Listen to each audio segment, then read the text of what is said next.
Estamos aqui hoje para a tão esperada review do sexto álbum do Slipknot, We Are Not Your Kind. Eu vou admitir já de início que o Slipknot nunca foi uma das minhas bandas to go nesse gênero aí. Tem um cachorro morrendo aqui atrás. Não gostou disso. No quesito new metal, eu acho que eu caía muito no soft side das coisas porque eu ia pra Linkin Park. O Slipknot, ele sempre foi a banda pesada da trindade, assim, do new metal. Claro, se a gente puder dizer que a trindade original do negócio é Limp Bizkit, pra um lado mais rap e tal.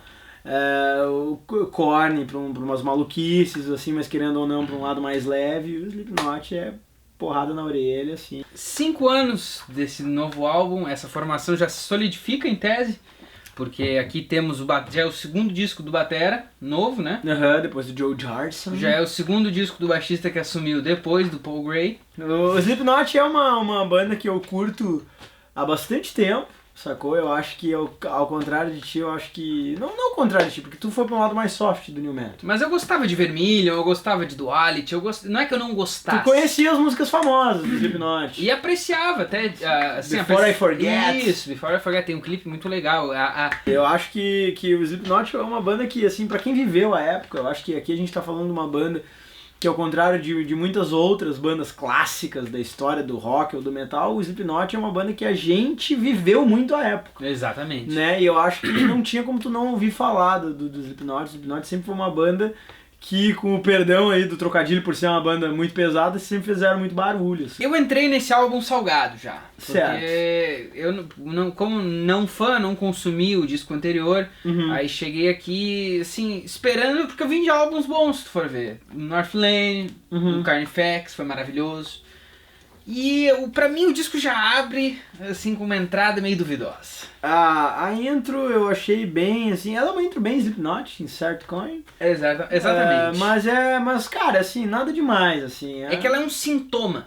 Ela é um sintoma. Eu concordo contigo, porque da mesma forma que essa intro não nos diz nada, mas ela tá aí pra ter uma intro, eu acho que esse disco tá cheio de coisas assim. Exatamente. Tem coisa aí que tá aí pra ter. E tu sabe um fato interessante quando a gente aponta isso?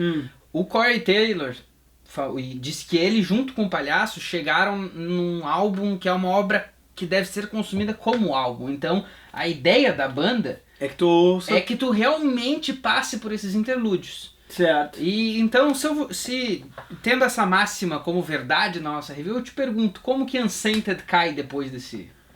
Pois é, cara, eu acho que Unsainted é uma faixa que ela já tinha saído antes. Sim, foi a primeira, eu acho até.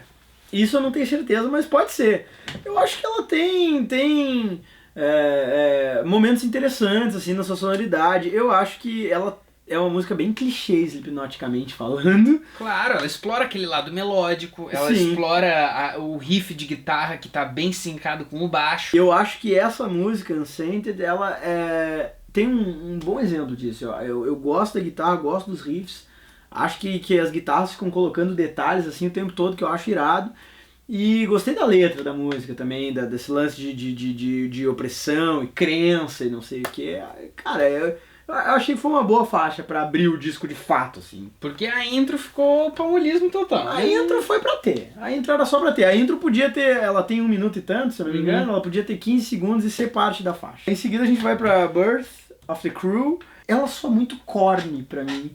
Falando assim de influências do new metal, e eu acho que uma coisa que é muito louca, assim, principalmente das bandas mais antigas assim de new metal, é que elas, da mesma forma, eles se inspiravam muito nos rappers, né? Claro. Eles tinham esse lance muito ligado com o rap, e da mesma forma que os rappers sempre colaboraram uns com os outros, no começo as bandas de new metal colaboravam muito umas com as outras. No começo. No começo, lá bem no começo mesmo, sim, assim, primeiros discos e tal. E eu acho que, querendo ou não, elas se influenciaram muito. Então, cara, essa música é muito corny, muito corny. Eu acho que o Corey Taylor tá realmente insano, sacou? Eu acho que ele tipo assim, em termos de lançamentos, o Slipknot ficou fora aí por muito tempo. 5 anos, né? Tá ligado? Eu acho que ele tava assim com muita vontade, principalmente ele, que é o grande líder da banda aí. Ele tava com muita vontade, e realmente a interpretação dele na música pra mim tá incrível, assim.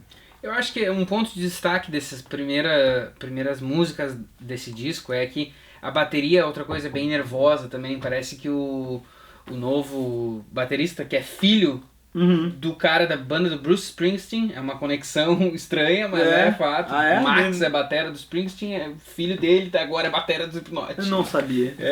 Aí então eu vejo que o cara toca muito, dá pra perceber isso. Assim. Claro. Os timbres de bateria analógica, a bateria que ele tá tocando estão maravilhosos.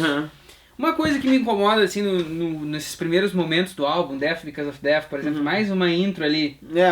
Uma transição. Nada a ver, assim, com o ponto... É que essas intros, que já são 2 em 4 faixas, elas me tiram da imersão do álbum, sabe? Vamos comparar pontualmente com um disco como o do Carnifex, World War X. Ele é um disco direto ao ponto. Aqui me parece que o Corey Taylor e o Palhaço, eles querem te botar num labirinto, sacou? Certo. Eu acho que assim, esse tipo de interlúdio, esse tipo de transição, dependendo de como for, ele enriquece a experiência de ouvir o álbum como um todo. Exatamente. Eu acho que aqui eles não estão necessariamente acrescentando em nada. Esse é o meu problema com essas faixas aí. Exatamente.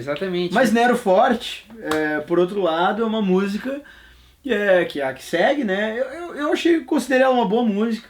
Ela tem uma boa instrumentação, ela tem uma letra quilométrica, tá ligado? Às vezes ele arrepia. Exatamente. O que me chama atenção em uma faixa como essa, ou como na faixa anterior, na faixa mesma, Birth of the Cruel, na música anterior, é que o Corey Taylor, cara, ele tem uma característica assim, pra mim, eu não escondo isso. Pra mim, o Corey Taylor é um dos melhores cantores da sua geração, se não o melhor.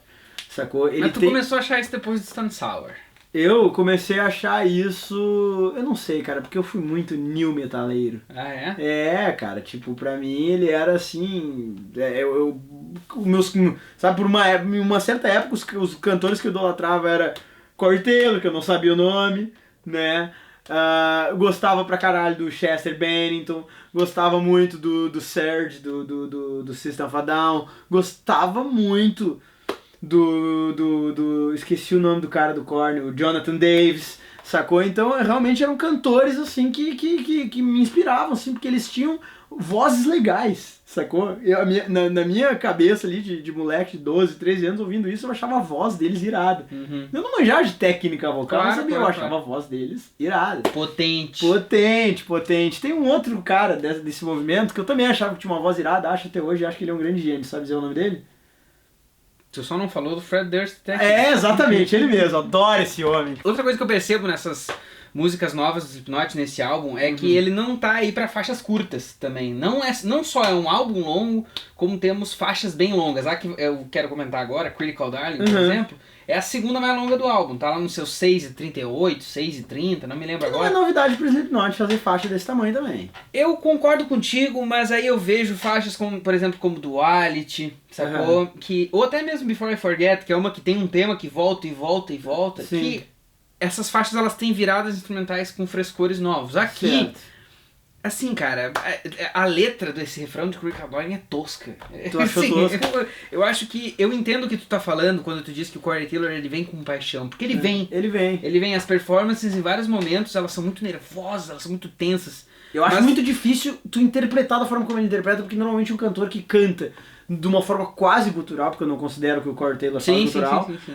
Mas com tanto drive, uma voz tão raivosa, tão distorcida, tão gritada. É difícil tu colocar interpretação, é difícil tu colocar timbre. E o Corey Taylor bota. Ele bota, mas o que ele tá cantando, às vezes, a mensagem, principalmente os temas de... Porque o Slipknot, às vezes, cara, pra mim, meu maior problema com o Slipknot como entidade, já tô abrindo aqui com uma review da banda, quase. Vai lá.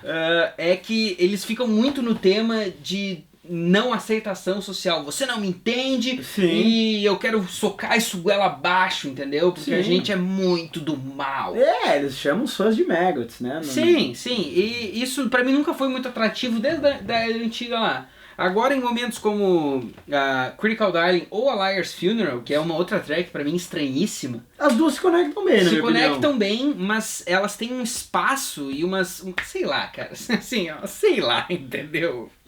É que o final de uma conecta com a outra. Eu acho que assim, ó, quando eles falam que, por exemplo, esse disco é um lance pra se ouvir inteiro, Essas duas faixas, na minha opinião, elas fazem muito sentido. Elas parecem uma faixa do Tool de 11 minutos, assim. Parece, mas eu concordo contigo com relação às temáticas do Slipknot. Eu acho que o Slipknot é uma banda que entra...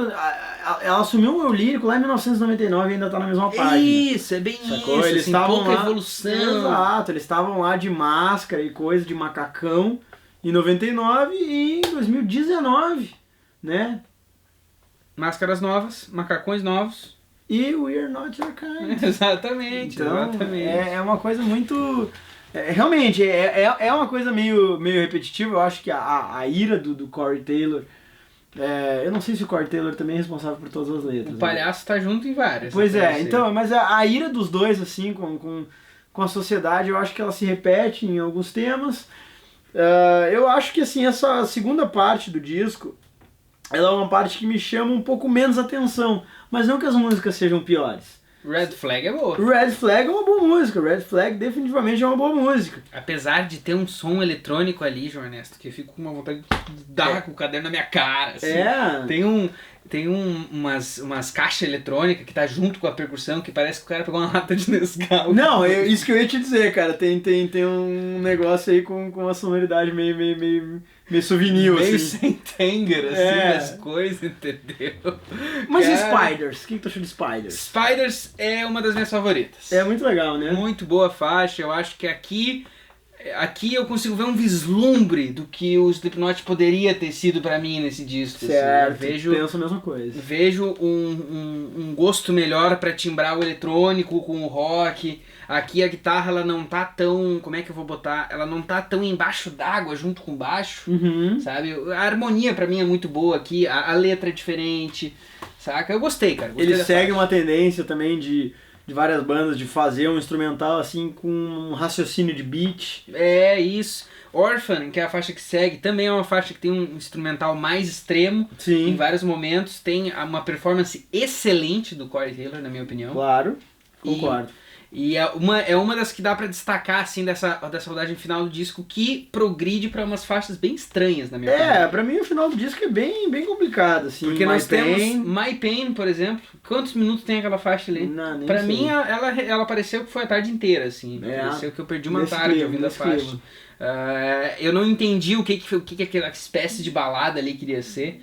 Se eu não me engano, até dando uma informação, uma anedota aqui, eu tava lendo sobre o álbum e eles estavam falando que o Corey e o Palhaço têm um projeto que nunca saiu, um projeto paralelo, assim, que nunca saiu, que eles pegaram essa faixa e trouxeram pro álbum. Eu acho que, assim, ela não contribuiu pro flow at all, assim. Sim, ainda mais pra um disco que teria a proposta de ser ouvido de cabo a rabo sempre, né? Exatamente. Aí, o que nós temos ali em Not Long For This World? Pra mim, o Slipknot na sua música... exatamente, alguma coisa assim. A música mais genérica que eles já fizeram, na minha opinião. Complicado, também acho. Eu chamaria de Disturbed e eu detesto Disturbed. Assim. Mesmo? Eu acho pavoroso, isso é um péssimo demérito, na minha opinião. Acho ok. Disturbed, acho ok, mas... Tem uma última faixa ainda, né? Só Way Firth. Que é pra mim a epítome de tudo que nós falamos até aqui. Por quê? Tem a bateria cravadíssima, temos viradas que caem em nada e volta pra mais um pouco, assim, é uma música confusa, sim, saca? Que deixa... Eu terminei o álbum assim, o que eu acabei de ouvir, sacou? Entendeu? Pois é, eu também, tanto que eu não ia comentar ela, eu acho que assim, num apanhado geral aqui da situação, eu acho que foi um disco que a primeira vez que eu ouvi eu achei ele esquisito. Eu acho que ele soa muito melhor em fones de ouvido. Isso foi uma coisa que tu me falou antes da gente começar a gravar, é muito verdade. Porque muito verdade. O fone de ouvido, principalmente os fones de ouvido, claro, se tu estiver ouvindo num fone de estúdio, talvez tu não tenha essa impressão. Mas em fones de ouvido mais comerciais, a maioria deles tem um boost de graves. Né? Então esse boost de graves é muito benéfico pro disco. Exatamente. Ele soa muito mais pesado. Eu acho que a minha primeira audição desse disco foi no carro. Então, no carro, realmente, pra mim, pelo menos com o som original lá do meu carro, não soa assim muito pesado esse disco. Eu acho que ele soa até meio confuso, assim. A mix dele tá estranha, parece corrida, na minha opinião. Exato, mas quando eu boto no fone, eu não tenho problema nenhum com o som do disco. No geral, eu acho que assim, o meu comentário final seria que uma banda que ficou 5 anos acho que foi 5 anos, né? Sem lançar um disco, eles tinham a obrigação de fazer algo mais interessante do que isso, até porque, cara, o Slipknot tem uma responsabilidade, tá ligado? Para com o mundo do metal, sacou? Porque quando tu fala em heavy metal, sacou? Quem é que tá ficando?